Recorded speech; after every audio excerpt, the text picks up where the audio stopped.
అయితే కడవరి దినములలో, అంటే రాకడకు సమీపించే కొలది చివరి దినాల్లో, కొందరు అబద్ధీకుల వేషధారణ వలన మోసపరచు ఆత్మలయందును దయ్యముల బోధయందును లక్ష్యముంచి విశ్వాస భ్రష్టులగుదురని ఆత్మ తేటగా చెప్పుచున్నాడు. విశ్వాస భ్రష్టత్వం అంటే విశ్వాసము నుండి తొలగిపోవటం అని అర్థం. విశ్వాస భ్రష్టత్వం, పదవీ భ్రష్టుడు అంటే పదవిని కోల్పోయినవాడు, రాజ్యభ్రష్టుడు అంటే రాజ్యమును కోల్పోయినవాడు, మార్గభ్రష్టుడు అంటే మార్గము నుండి తప్పిపోయినవాడు, ఇలా అర్థం వస్తుంది. అలాగే విశ్వాస భ్రష్టుడు అంటే విశ్వాసము నుండి తప్పిపోయినవాడు, విశ్వాసాన్ని కోల్పోయినవాడు, పోగొట్టుకున్నవాడు అని అర్థం వస్తుంది. ఈ మార్గాన్ని తప్పించేటువంటి ప్రక్రియ ఈరోజు కొత్తగా ప్రారంభమైంది కాదు.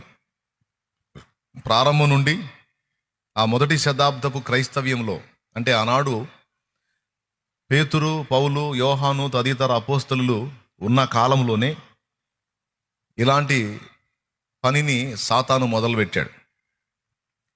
అసలు యేసు ప్రభులోనికి ఒకడు రాకుండానే వాడు జాగ్రత్త పడతాడు.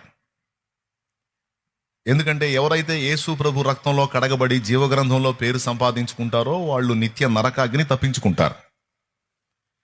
ఎవరైతే యేసు ప్రభు సువార్తను తిరస్కరించి నిర్లక్ష్యం చేస్తారో వాళ్ళు దేవుని జడ్జిమెంట్లోకి వస్తారు, తీర్పులోకి వస్తారు.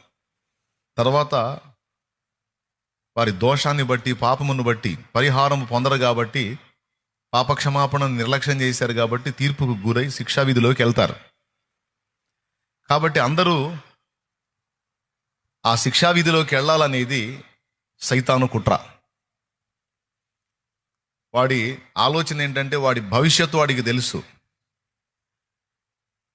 వాడి కోసం, వాడి దూతల కోసం సిద్ధపరచబడినటువంటి నిత్య నరకాగ్ని, అందులోనికి దేవుడు ఎంతో ప్రేమించి నిర్మించుకున్న మానవ జాతిని కూడా తీసుకెళ్లాలనేది వాడి తపన. అంటే మానవ జాతి అంటే మనల్ని కూడా ఈడ్చుకెళ్లాలనేది వాడి ఆలోచన. వాస్తవంగా అది నిర్ణయించబడింది మానవుల కోసం కాదు, అపవాదికిని వాని దూతలకును సంబంధించింది అది.